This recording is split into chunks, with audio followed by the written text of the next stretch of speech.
Welcome, everyone, through all time and space to an all new episode of Weebs on the Weekends, a podcast where we break down anime news highlights of the week and give a retrospective look at anime that premiered 10 years ago.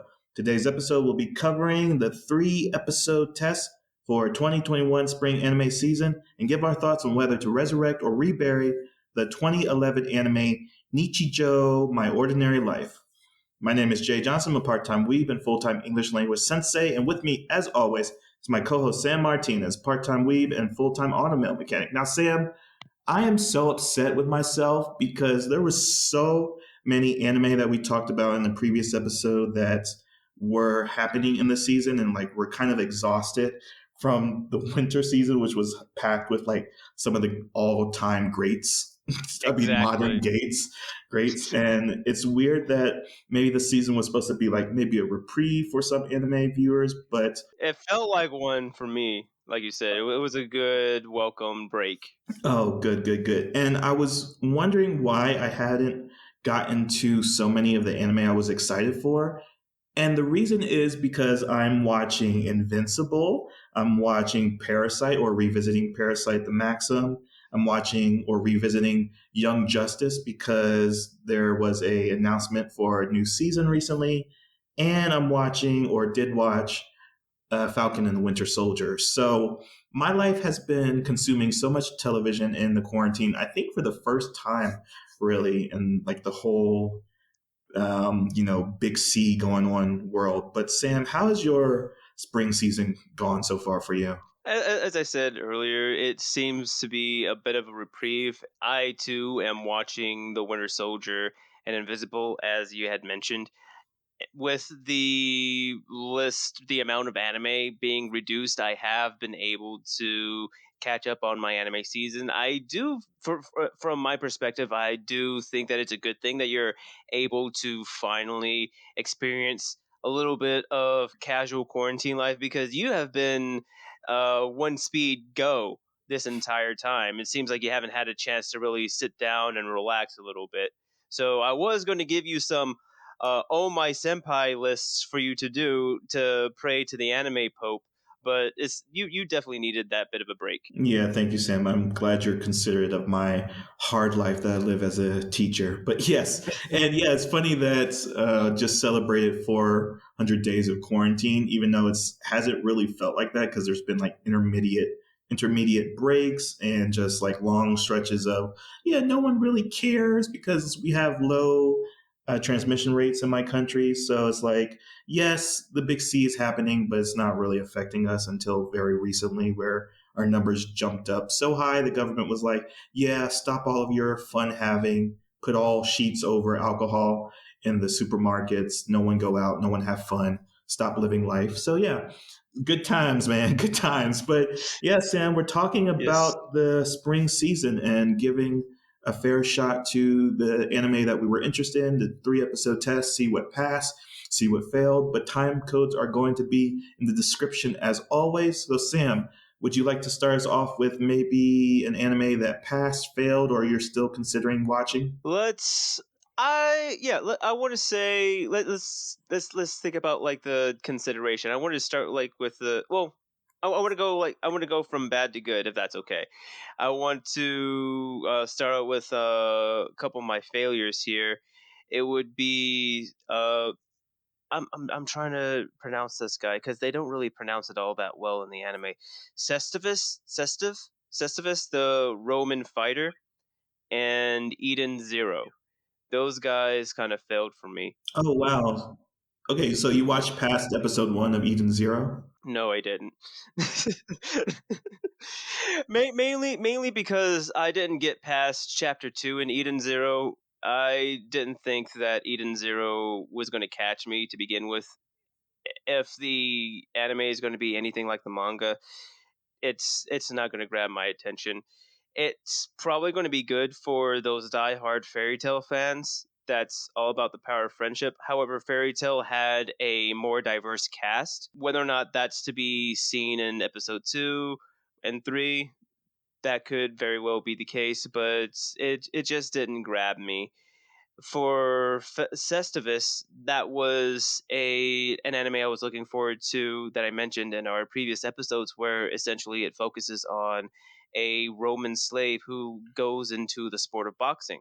It's a little bit of shop talk box, mainly when giving the background and the history for boxing, and because I have some experience in martial arts, and I'm starting to get more acquainted with different combat sports such as UFC and boxing. This was going to be one of the things that I really watched, and this was the show that I had mentioned before that has the technology of 2020, but acts that has given me animation that's worse than Code Lyoko, bro. Like that's how bad this was, and I had high hopes. Yeah, so yeah, you mentioned that before, and I kept that off my list. I was like, I'm not going to abuse my eyes when I have other things to watch. But yeah, the one Exactly. thing I want to say about Eden Zero is that it did have a great end tag where they tease basically how big the story might get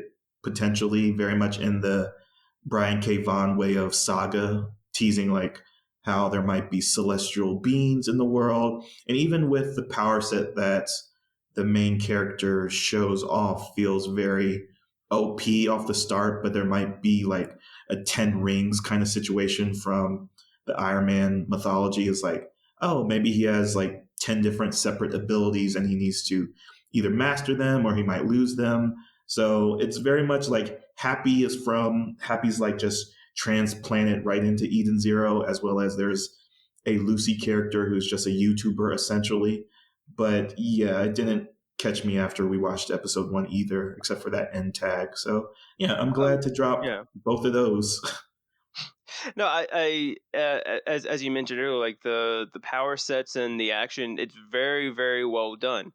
However, it the first couple the first episode, it didn't really give me a good amount of characterization in the supporting cast along with the main character. I mean, as you said, like there was a YouTuber, and that would frame things a bit differently, but they made it seem as though that it was just going to be him, her, and Happy, whereas in Fairy Tale there was an ensemble of people that you can bounce off of. So that's why I was sort of deterred from going here. So, what about you, Jay? What were some of the anime that you had failed your test? Yeah, so actually, to say that maybe I don't have as many failures as you do, but just Yes. ones that I watched one episode of and just dropped. So the new Shaman King remake reboot.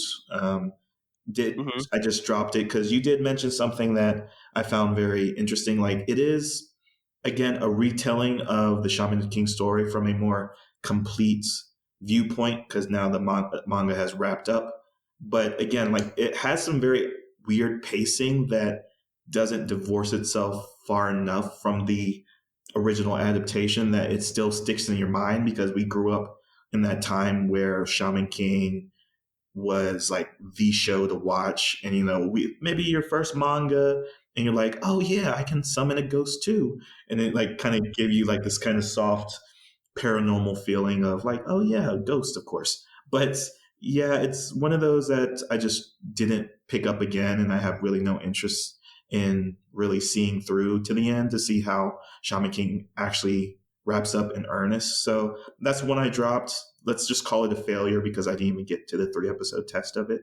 But yeah, for right Hmm. now, that's pretty much my only one that I would say failed because I was solely unimpressed. I would say it's kind of for that reason why it's in my interested category.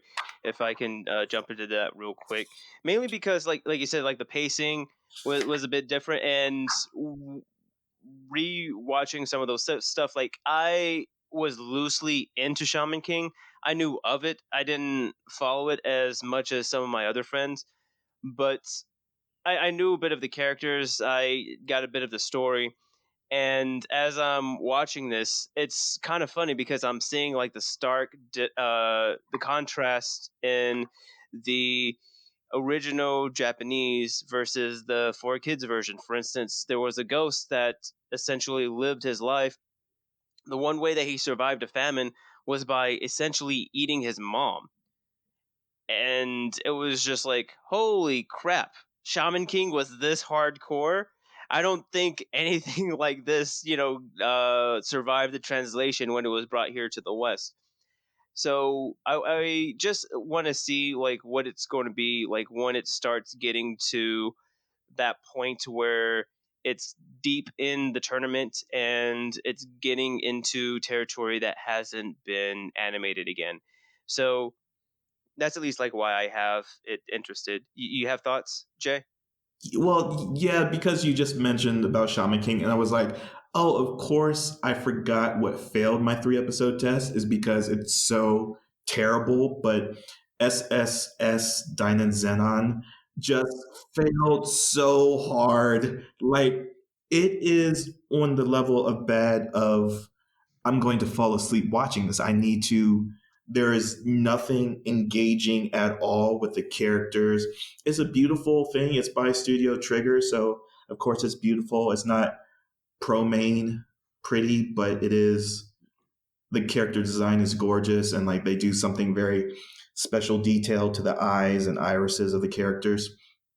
But whatever the overarching plot is in the first 3 episodes, you really don't even get a sense of it. You get introduced to villains, but they're like literally they stand in front of the bad guys, and then the good guys could easily just blow them away, but they don't. So it was like very small, poor writing choices to kind of make you feel invested because like the main girl has some kind of angsty relationship with her dead sister, and then there's like some hint at the 3rd episode like, oh, anything is possible if you have this mech.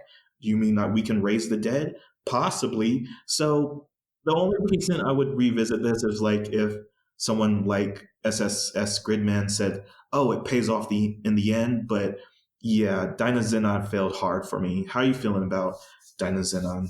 No, I agree with you there. At least with SSS Gridman, you had incentive because the main character, he had amnesia. He didn't know who he was. He was exploring the world. You had these characters who knew who he was.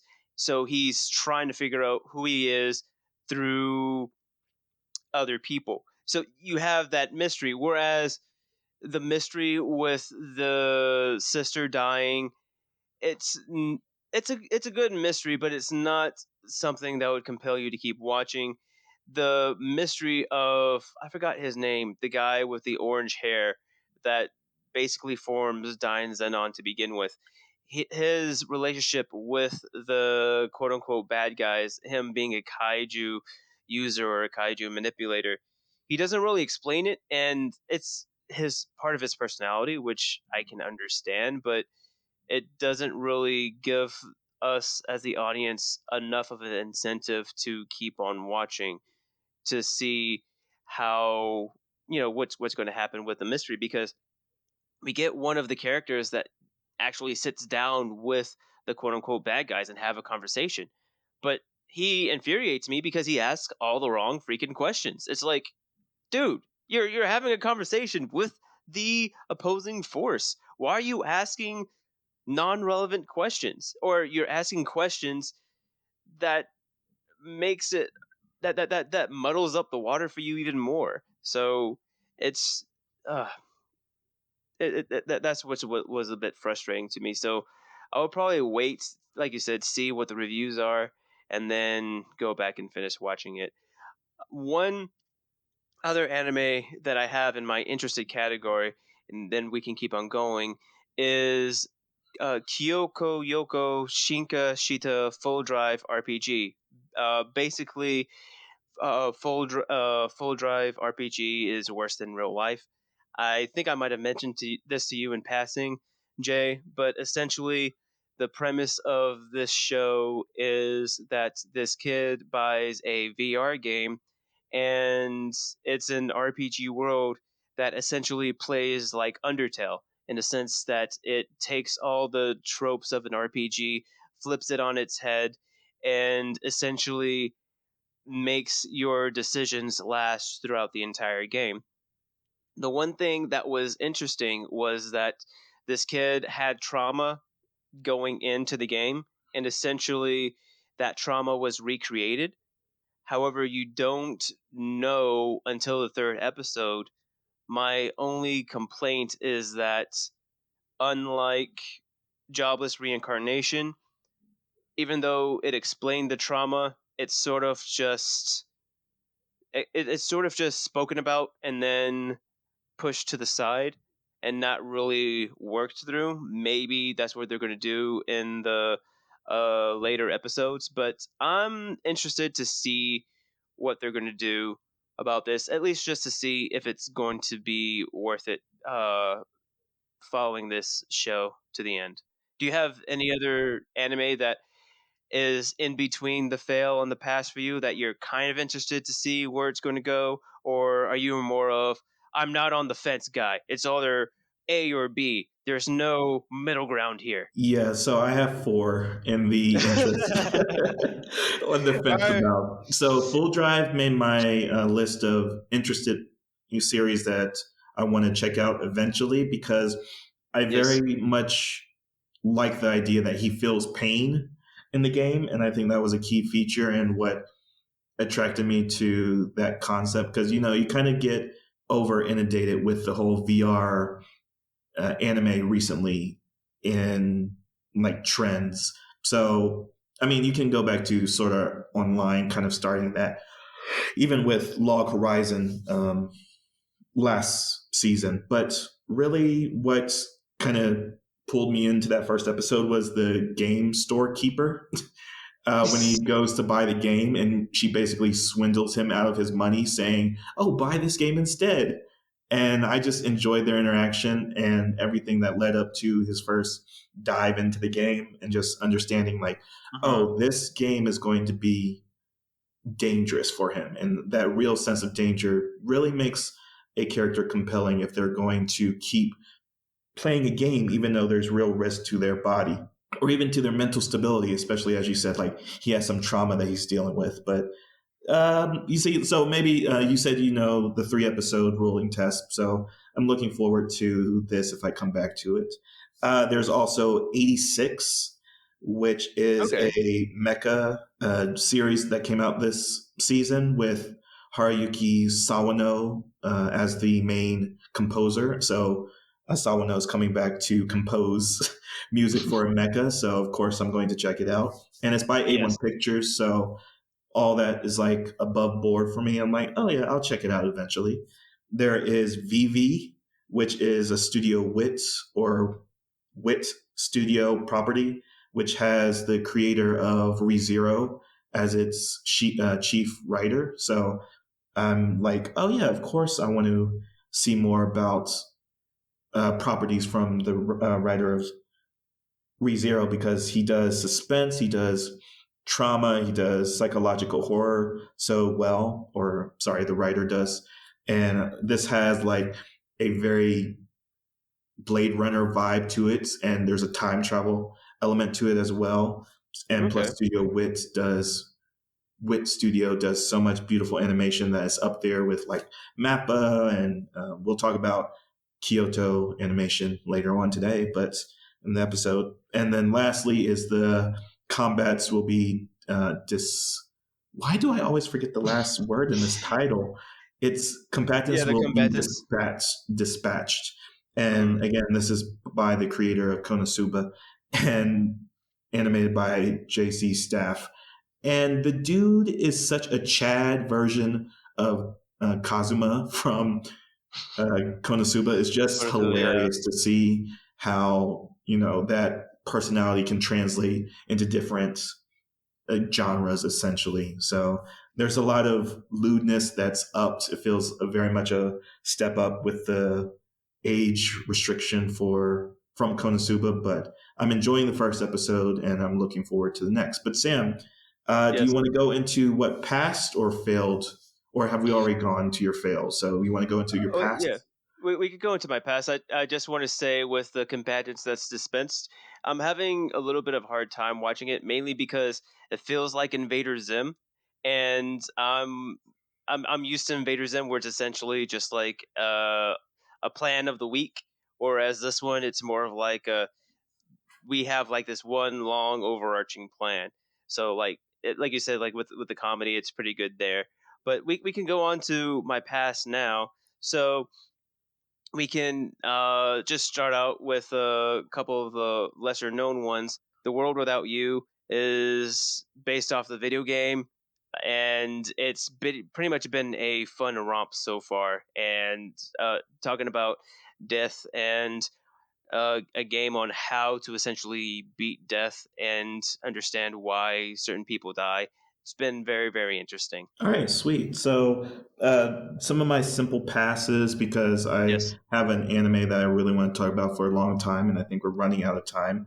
But Yes. My Hero Academia, of course, season 5 premiered this season, and it's par on core with the manga. There's some like very small, subtle changes that really makes it like one of those anime that you have to watch, you have to continue to see because even though I'm not the biggest fan of the series, it's still an enjoyable ride, and it's like that comfortable shonen that you want to keep up with every season. There is my number one pick for the season, which was Welcome to Demon School Iruma-kun, which Mhm. has been so improved by little changes to its animation style. It's just making me fall in love with the series over again, and it makes me want Okay. to read the manga again. And it's like very little subtle things like popping out their characters in this very simple comic style or intensifying some of the colors of certain characters at certain moments. So they're playing up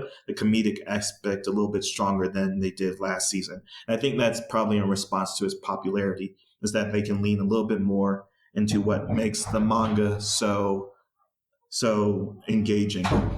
So those are the ones that I was saying just are going to pass and I'm going to keep watching. And then there's like animes of the season, I think. So, Sam, I want to say that To Your Eternity also made your pass. Yes, it did. Is that the anime you want to talk about? Yes, because Let's Sam, talk about it. oh my gosh, just to say that I'm glad you talked about it. It was on your list Mhm. because I would have checked it out because it was really nothing that caught my attention. Like its synapses is like really not the best in its like attraction to make you check it out, but it is 20 episodes, or at least 20 episodes are scheduled. It is animated by Studio Brainbase, which we know because they did Durara. But the thing about keeps you so engaged with it is that it's an odd mixture between Dororo and Princess Mononoke.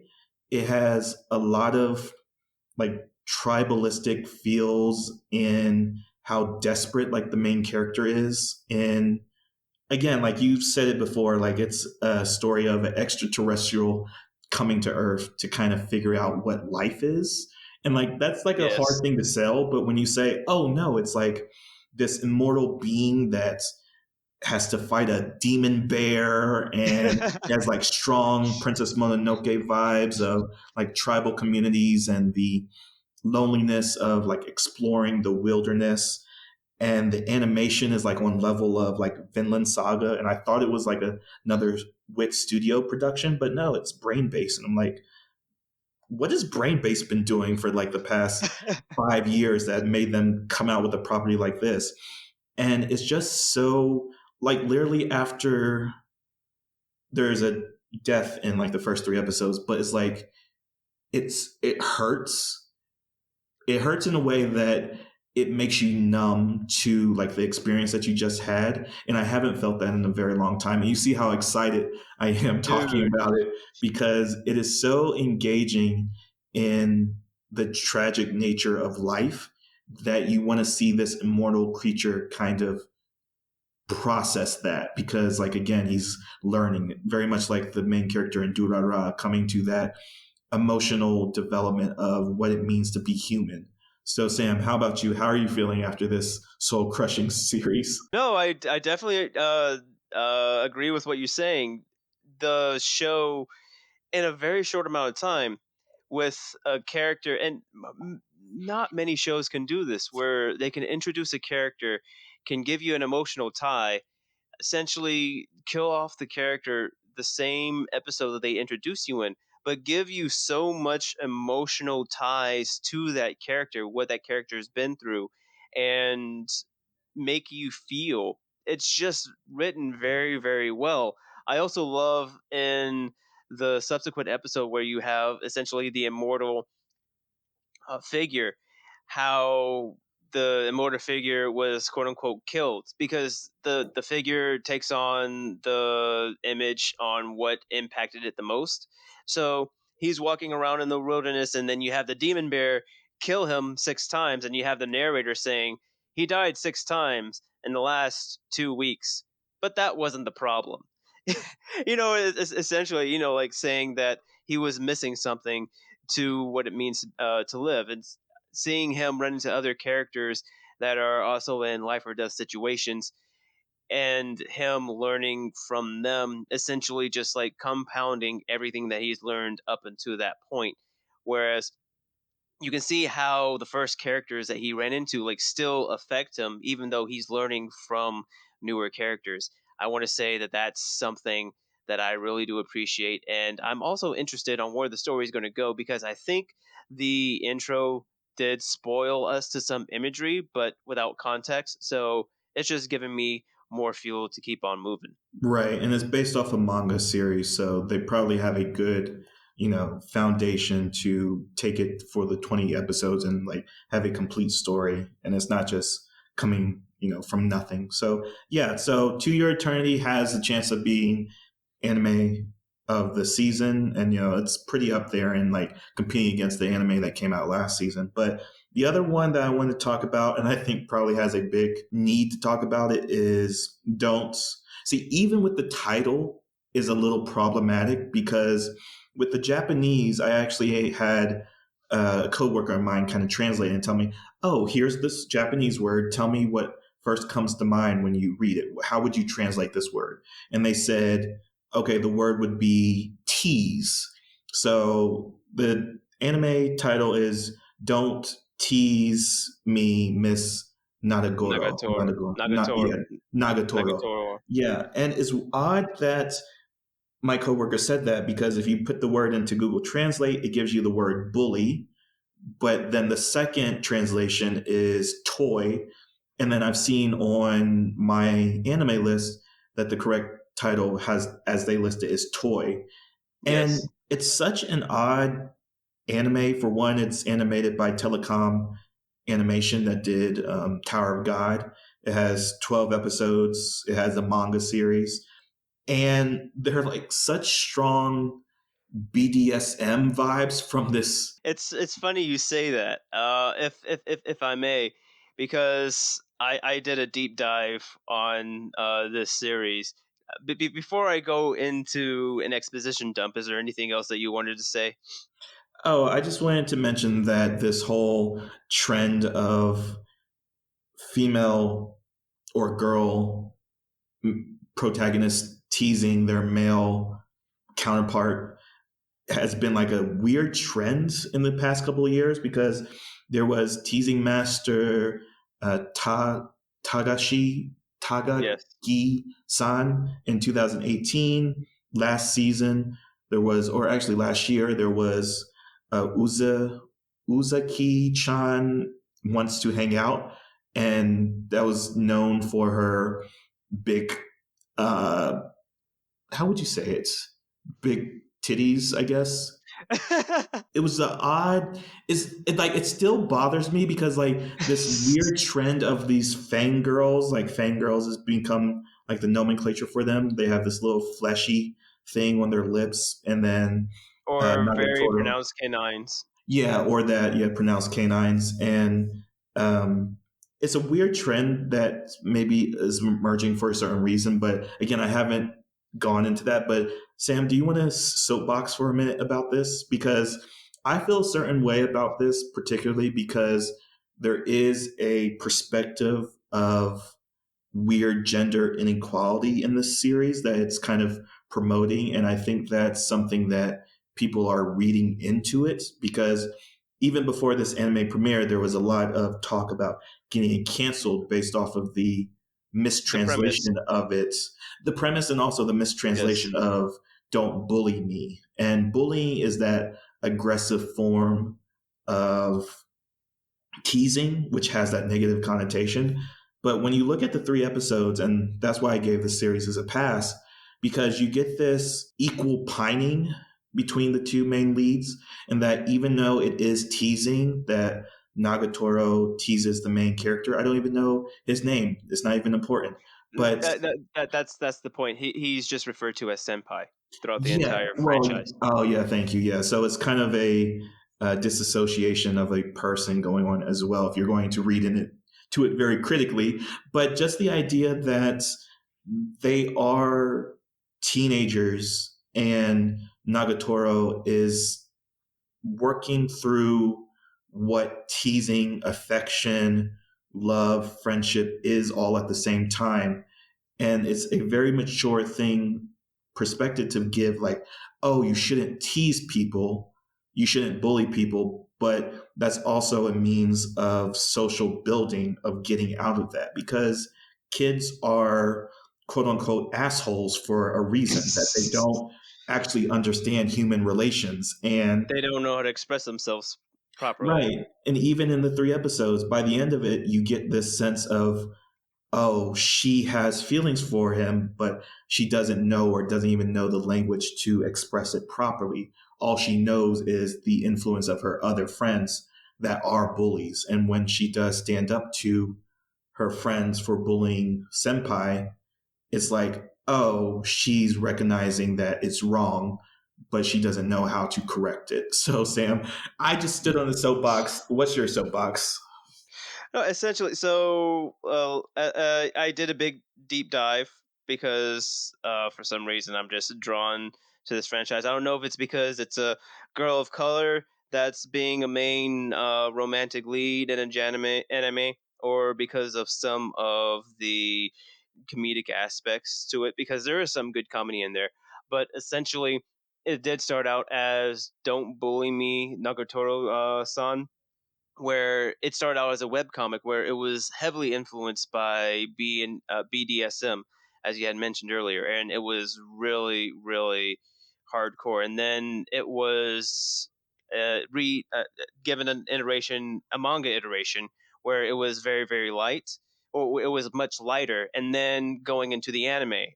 Because I had read the manga and I know how intense the bullying can get, I was very apprehensive. But seeing the 3 episodes, they've watered it down a little bit more. And as you said, they make it more apparent that she's trying to work through her feelings.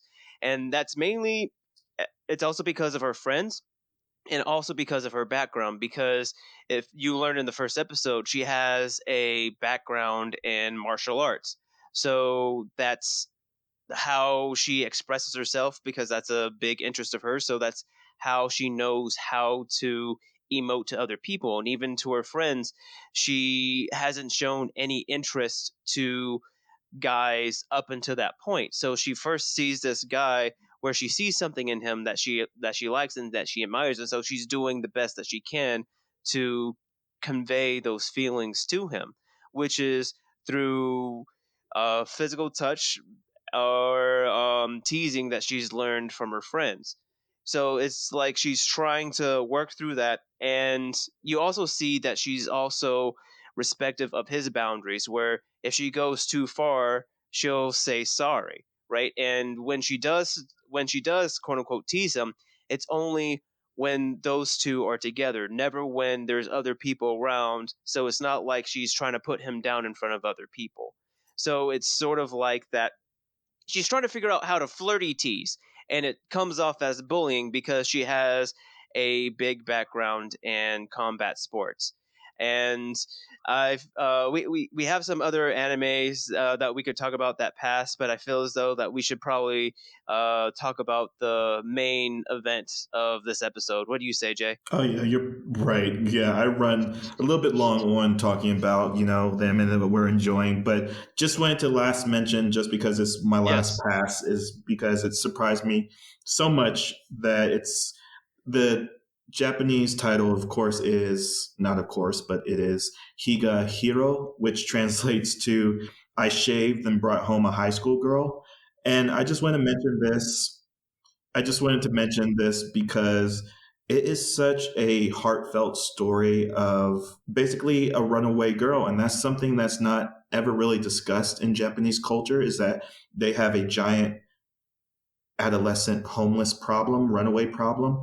And it feels Huh. very core to this anime in that a salary man just sees a high school girl on the street and basically accepts her into his home, and then they develop a relationship from there. It's very much a dynamic of a older brother younger sister dynamic, and it can be seen from like an outsider perspective of, oh, it's going to get very exploitative maybe, but it does go in the immediate direction of the 27-year-old is seeing this 18-year-old and he's like, has a very strong heart to heart to her. Like, I'm not attracted to young girls. And it's like, they play up the comedy aspect of the situation, but also Yes. delve into that interpersonal need that he's a loner and she's in trouble and has some trauma that she's working through and that she can't go home and she needs a home. And he's a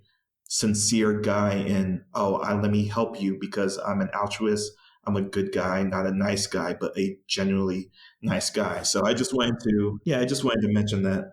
That's interesting that you mentioned that, because now that you say that, like the movie Tokyo Godfathers, one of the homeless people that you follow is a homeless teenager.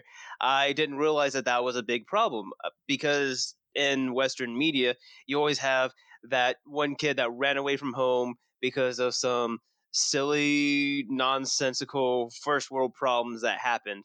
I didn't realize that that was a huge thing over there in Japan, where you, that their most of their homeless population are teenagers. So that's a very interesting that you had mentioned that. Right. And it's based off a light novel series. So I hope they continue it. Well, it's a self contained story. So, but it does have like a standing again, talking about source material. But that's for the spring anime season, Sam. Now we're moving on to Nichijou, My Ordinary Life, which was your pick for this 10-year discussion. So, Sam, I've never seen this anime before. I've seen clips from it and have laughed my head off about it. But, Sam, why did you pick this? So it was just interesting because again, this is when we were in school, and this was also up and coming. I was exposed to this show along with the other show, which I always related to, The Normal Day of High School Boys, which came out a couple years before this one. I really enjoyed it.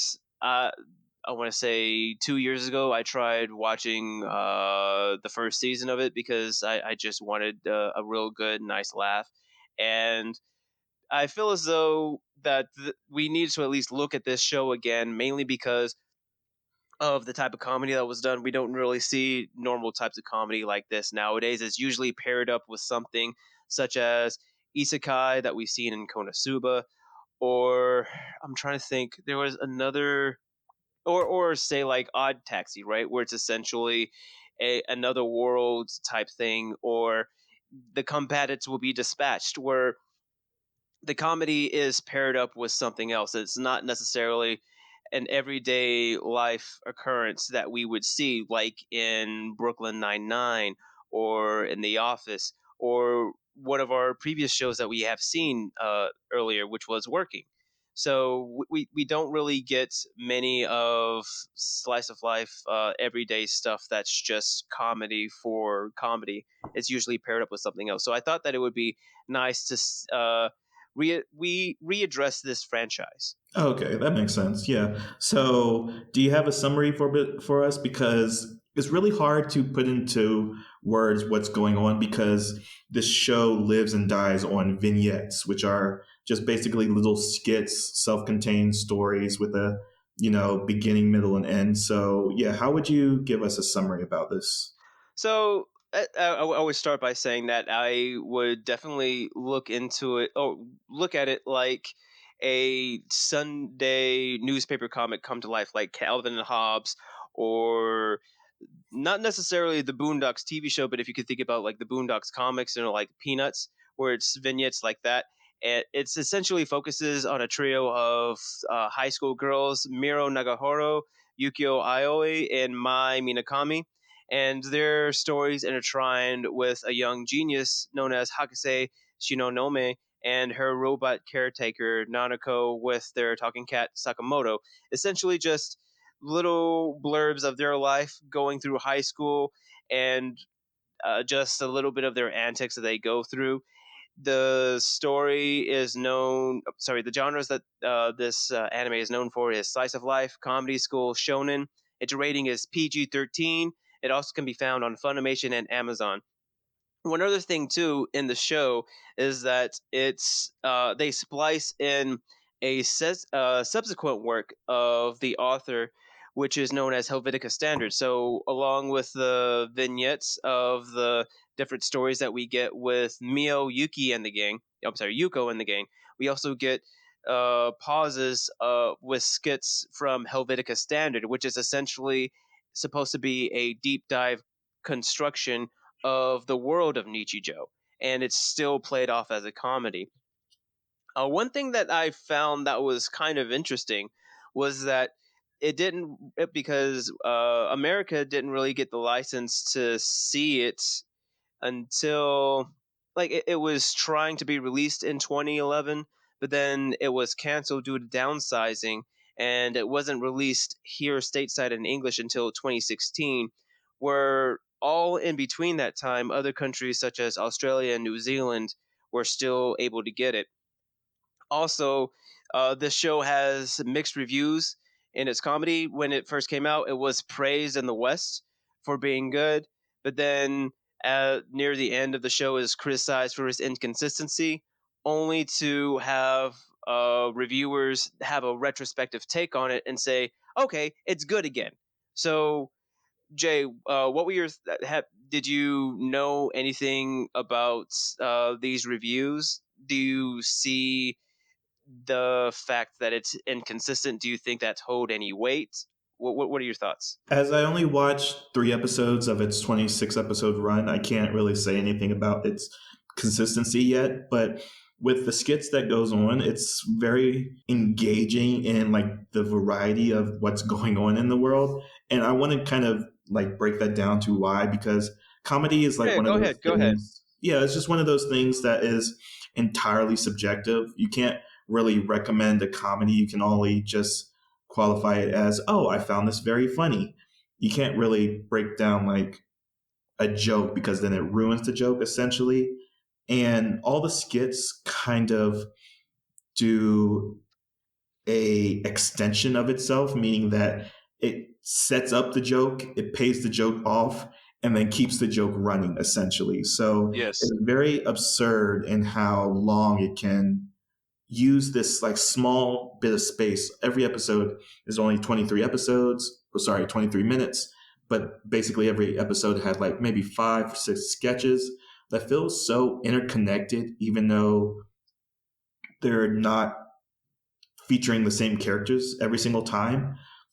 And you get a brief glimpse in these 3 episodes of like how large the town is. I forgot to get the town's name, but the thing that really shocked me the most when I was looking at the comedy itself, it feels very much like Gravity Falls in that every character that you see in these first 3 episodes feels like a main character. They feel like Yes. they're living their own life. They feel like if the camera stops pointing at our trio, or technically our 2 trios, that it's going to be just as interesting on the other side. So there's a class president or class leader essentially that rides a goat to school and you see him just scooting his goat in the background of some scenes, and then he has a scene actually at school when he gets shot in the head.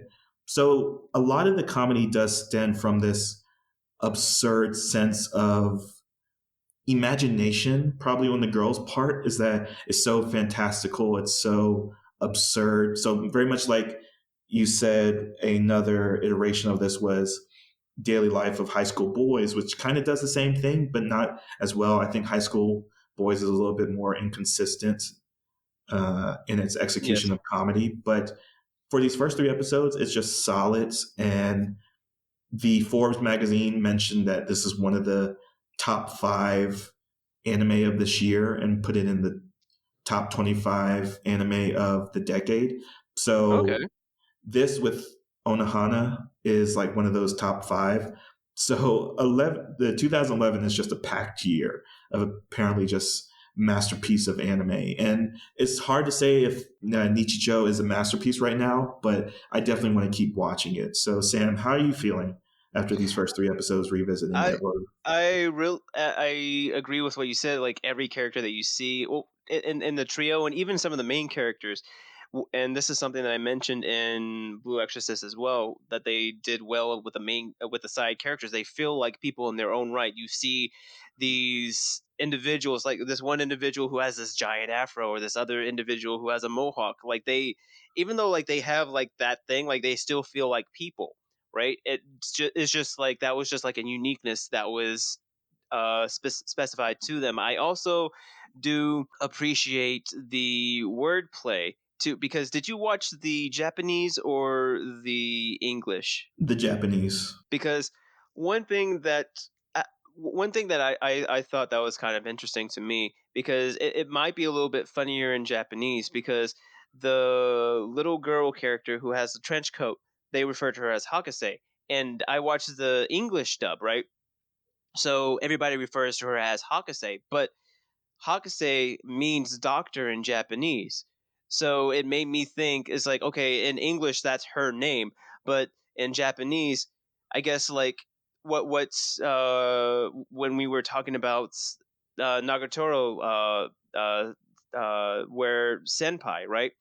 She just refers to him as senpai, like that's like his title, that's him. Whereas in the Japanese, like they would just refer to the girl as Hakase. It's like we don't know her name, so it's I just find it funny. Whereas like, is that actually her name, or are they just referring to her to that as her title?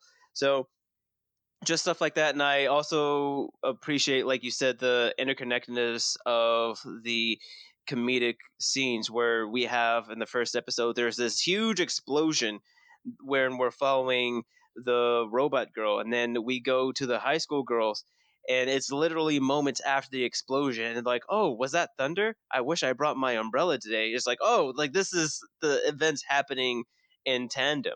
It was just, I really love the interconnectedness of that.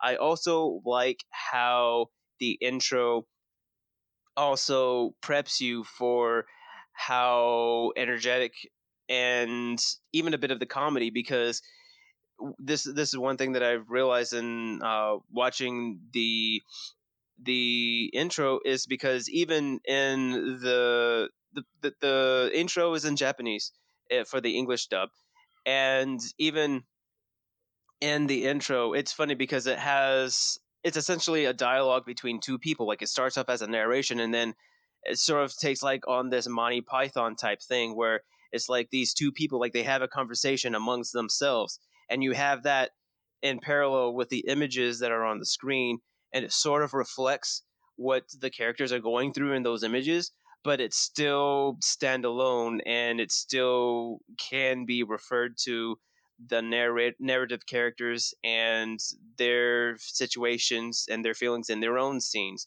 and the images are just sort of paralleling them. They, as I said, they can be standalone or they can be good mixed together. So I really do appreciate what has been done. I really do appreciate the writing and the characters, the zaniness. Yeah, no, for sure. Because like even with that opening, like again, Nichijou is one of those. Oh, this is for the cultured weeb or cultured otaku. That in the OP you see that again, like they get introduced through basically a totem essentially, but then that totem leads into a different character. So like it's a zoom in to the totem showing that they're interconnected. So that's why I kind of made that parallel to Gravity Falls, is that Gravity Falls is a place, but it has character because of its residents, and all the residents are Mhm. connected or thread together in some kind of narrative way. And I very much appreciate that because this is a property by Kyoto Animation, or Kyo Annie for short. and they're known for all their moe properties. They kind of pushed the Oh, moe kind of trend or wave in the early yeah. 2000s.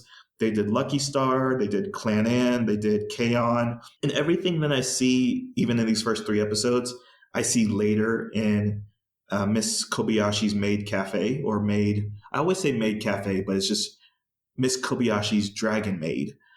And the whole sense of community and family, even between these, or more specifically with the professor, the genius, the robot, and the cat, because they adopt a cat and they're like, oh, I'm going to make the scarf that makes you talk.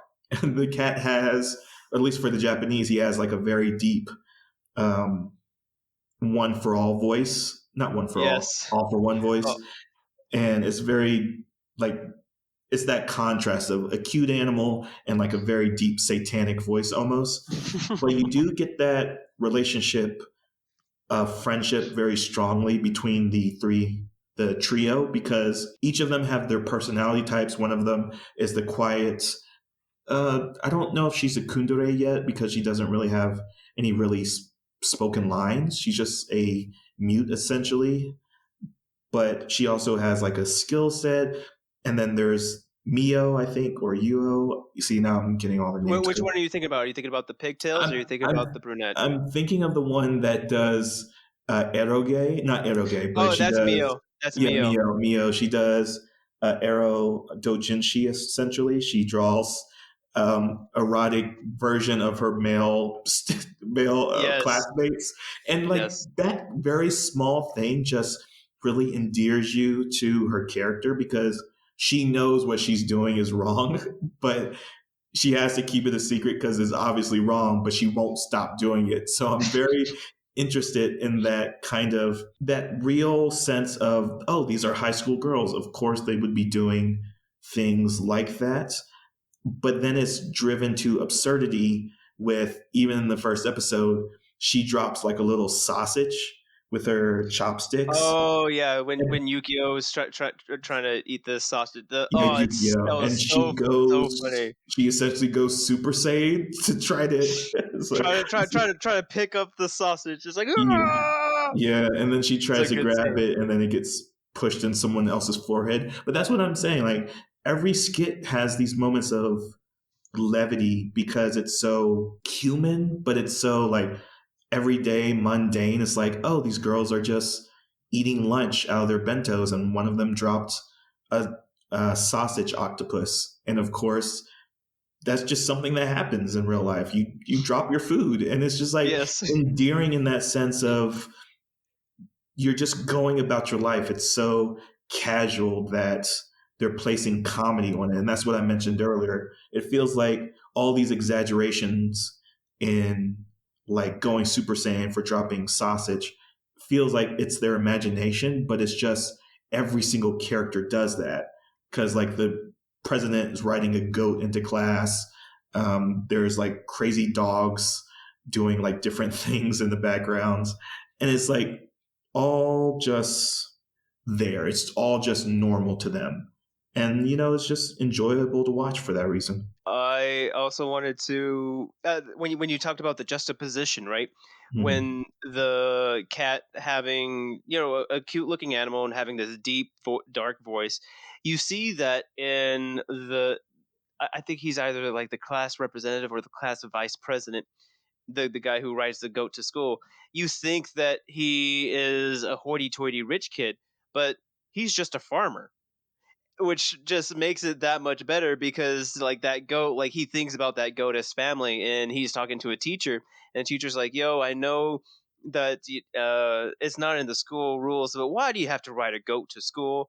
And the guy's like, the goat's name is so and so. I would prefer if you called him so and so. And the teacher's like, no, I'm not going to, because he's a goat.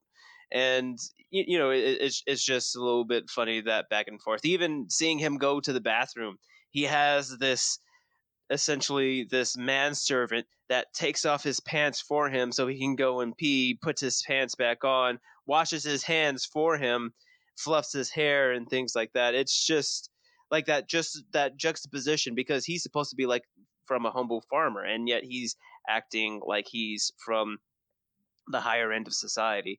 Just I really do appreciate all that's done in Nichijou. I'm kind of sad that the author hasn't done any more work since then because I looked him up. It seems like all he did was Nichijou and Helvetica Standard. So I I guess it's no surprise that this show would come as a revive from me. Jay, what are your thoughts? Should this show be revived or reburied? Yeah, I have a lot more to say about it. So Okay. uh, we might go a little bit over, but that's okay because I want to say that this has so much way of the house husband vibes to it that I love it so much You that mean House Husband has Nichijou vibes? either Nichijou came way, first. either way, Ah. either way, it's the yeah. So you said yeah, the juxtaposition of he's a yakuza or ex yakuza, but then he's excelling at all these house husband duties and the absurdity of scenes where like he's his wife forgets her bento box and then he's like oh epicness I'm going to put on my apron and get on this bike and pedal to work for her, or there's like a birthday party scene and like the cops invade and there's a slow escalation to the comedy as it's revealed like oh no we're not doing anything officer kind of thing. And so it's that Oh most yeah, how they recently. basically thought that him selling oregano to his buddy was like a marijuana deal. Yeah, exactly. So what is this? Why does it smell like that? Sir, it's officer, it's oregano.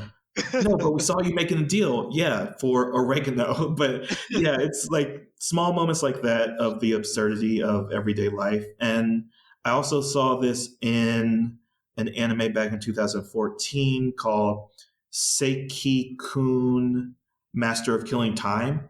And that was a lot of vignettes about essentially a student sitting in the back of the class and he hates school. So he basically spends his time doing different little activities on his desk. And the girl next to him is trying to bust him. So it's a very same Yeah. similar situation of comedy where it's a school setting, it's students trying to be ordinary, but there's some kind of absurdity going on. And you already mentioned daily life of high school boys. I also think about My Name is Sakamoto, which is kind of the same sense of absurd comedy. I keep saying absurd, but Hmm. it's so surreal in how it executes its comedy. Nichijou is that you're never lost, you're never too detached. So that's why I'm thinking about what about in the later episodes makes it inconsistent because there's a constant flow of realism to this because they do show the town in this Hmm. photorealistic asides. Like they do take like a lot of pauses. Like they even break from like what's going on in the main focus of the story to do the side story of Helvetica. So But I think that those breaks give you some time to breathe and give you some time to appreciate the spurts of comedy. And you were talking about other animes that can compare to Nichijou. It would be remiss if I forgot this anime until you mentioned it earlier. Lucky Star. I heard that when this anime came out, everybody compared it to Lucky Star because this was essentially girls in high school doing things too. For instance, they when you mentioned the sausage, just something everyday life, you have the opening scene in Lucky Star where you have these girls asking how to eat this sort of pastry, where this one girl, every time she takes a bite of it, it's filled with like chocolate or jelly or something. Every time she takes a bite on one end, the chocolate comes out. So she turns it over, she licks it, she goes back and she bites it, and then she realizes that there's more than one way to do it, and you learn about that in a very funny fashion.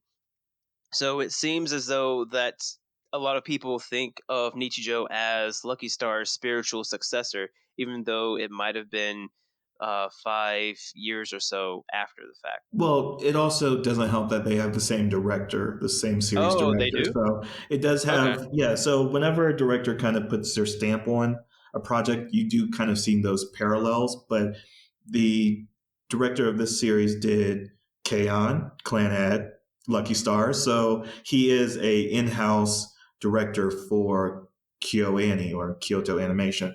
So of Okay. course they do have the same feel to them. So same comedy, maybe same writing, same direction, especially direction. But yeah, so even if like people say, "Oh, this is just a Lucky Star but in a different skin," well, yes, that's how creators work. But anyways, that's kind of like one of those critiques that doesn't really stand up. That's like one of those uneducated things. Oh, like this group of people doing something that another group of people did. Oh my gosh, kind of thing. But What? just to Explosions in a Michael Bay movie? Absurd! yes, I know, right? Man, this Transformer movie looked like this Transformer movie. What's going on here? But yeah, so to talk about just why we do the 10 10-year review is that this is for sure a resurrect for me as well, Sam, because there is something that some series can't really capture. I think we saw this recently in, well, not even recently, I guess it was half a year ago now. Wow, it was actually more than a year ago now. But when we talked about Katana Gatari, where, oh no, I'm sorry, thinking about Tatami Galaxy, is that you get a very strong sense of the world outside of the characters, that the characters do make up the world, but it is important to know that where people are reflect who they are, essentially. Same thing as with Diamonds is Unbreakable, is that the city or the town, that small town that is the feature for all these extraordinary individuals with stand powers and like a serial killer, does matter because everything is ordinary until you look at the extraordinary part of it. And that juxtaposition is what stands out. So Nichijou, My Ordinary Life, does that in spades. So I'm going to say resurrect. You says resurrect. So that is basically it. Anything you want to say before we close up the episode, Sam? All I have is Sarama Tingaru.